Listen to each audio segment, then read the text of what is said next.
Hi, this is Matt Miles, and I am here to talk about the effects of rising interest rates on the U.S. housing market. Introduction: The role of interest rates in macroeconomics. Interest rates, which are set by the Federal Reserve, are a powerful tool for controlling inflation, consumer spending, and especially the housing market. Interest rates can either stimulate or slow the economy. The housing market is extremely sensitive to changes in interest rates due to its reliance on mortgage financing. High interest rates produce high mortgage rates, which can trigger reactions from the market, such as declining home affordability, high monthly payments, and less movement that I will discuss more. Understanding these dynamics can help us explain shifts and volatility in GDP, unemployment, the labor market, inflation, and ultimately the housing market, because they are all intertwined and rely on each other to produce healthy economic growth. Overall, the housing sector in the U.S. contributes roughly 16 to 18% of the U.S. GDP, and this comes from both residential investments and housing services. Interest rates versus mortgage rates. A mortgage rate is an interest rate charged on a loan to buy a home. It is typically determined by borrower's credit score, lender's policies, loan term and type, and current market conditions. An example of a mortgage rate is a 30-year fixed mortgage at 6.5%. An interest rate is the cost of borrowing money, usually expressed at a percent. For example, an interest rate can be at 6.5%. Interest rates can fluctuate depending on micro and macroeconomic issues and the economy. Some important factors that influence interest rates are inflation, GDP, the unemployment rate, and the interest rate spike by the Fed.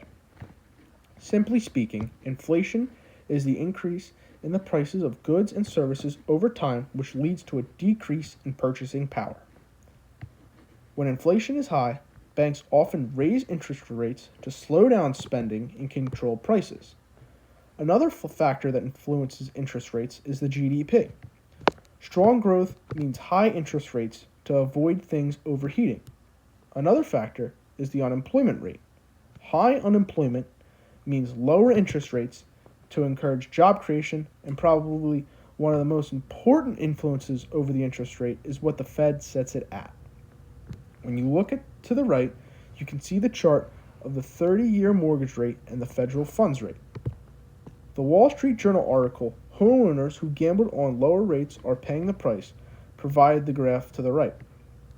Nicole Friedman provided this graph to show the upward trend of mortgage rates in the last 10 years, because mortgage rates and Fed fund rates typically move in the same direction.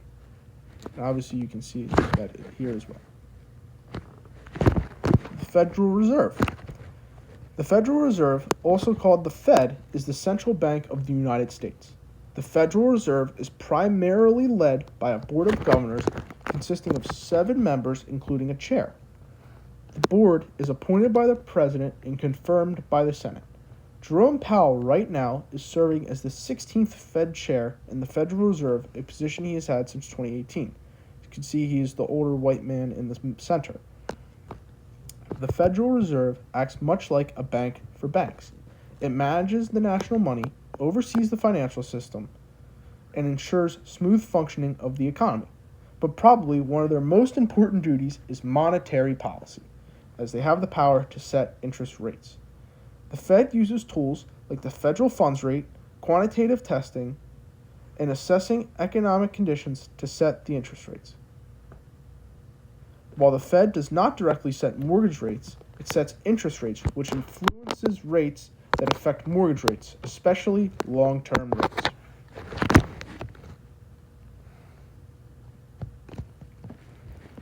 How do high interest rates impact the housing market?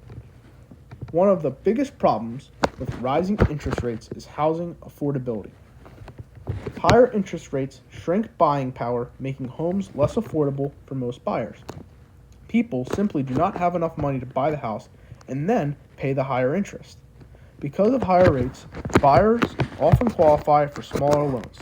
Next, those who are able to purchase a home are met with a much higher monthly mortgage payment. When interest rates rise, the cost to borrow money increases. This means for the same home price, a buyer will face higher monthly payments because of more of the payment goes towards interest rather than paying down the principal. Referring to this chart to the right, you can see that as rates go up, so do monthly payments. This is substantial to home buyers, especially since the cost of goods is rising so much. Overall, the whole market just gets more expensive. Housing demand and who is affected. Both sides of the housing market are affected by rising interest rates. Buyers can't afford to buy a house, paying their mortgage and interest, and sellers don't want to give up on their low-rate loans. According to an article in the New York Times by Julia Fonseca, there are fewer houses on the market because homeowners can't afford to move and get locked into mortgage rates below 4%, while rising interest rates make new mortgages much more expensive. She refers to housing as a frozen market. In high inflation periods, this becomes a double problem as market prices for goods and services make it difficult to save for down payments and afford these higher rates.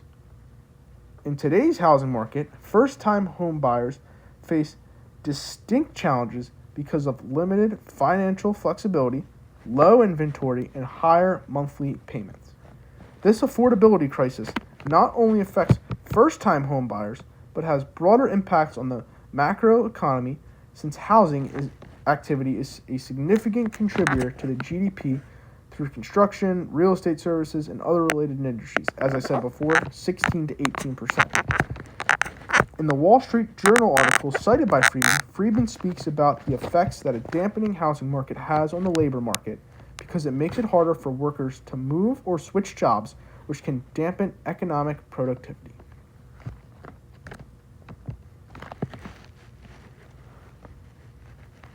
Housing sales metrics / where we are today. According to the Flanagan article in Fortune, as of August 2025, interest rates for a 30-year fixed mortgage loan in the U.S. is 6.574%. This data came from the Optimal Blue Mortgage Data Company.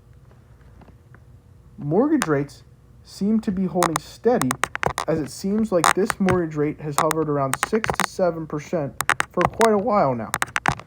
Watching the market, many people thought rates would decrease when the Federal Reserve lowered federal funds last September, but that did not happen.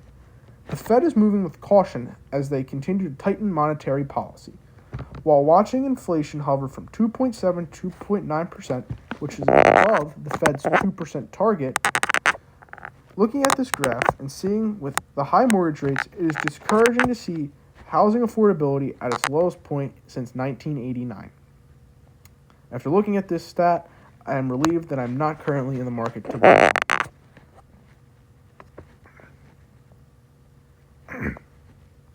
Future outlook and conclusion. The future outlook is hard to predict because the economy is so uncertain. President Trump wants the Fed to lower interest rates because he believes it will stimulate growth, increase the stock market, boost the housing market, and reduce government debt payments. While appointed by the president, the Federal Reserve is still an independent agency and must act that way when making important monetary policy decisions. They are not political, and they do not get in the way of any huge decisions, politically speaking. Powell and other Fed officials have expressed caution about lowering rates too quickly. They are concerned about inflation spikes, especially with the Trump tariffs. Market expectations suggest a potential rate cut at the Fed's September meeting, but Powell has not committed to any action at this current time. To summarize, rising interest rates cool the housing market by reducing affordability, increasing the monthly mortgage payment, and slowing home sales. Rising interest rates put a brake on the housing market, but they also put a brake on many macroeconomic issues as well. The housing market is a key driver on economic activity in this country, and when it slows, many sectors are affected and feel the pain.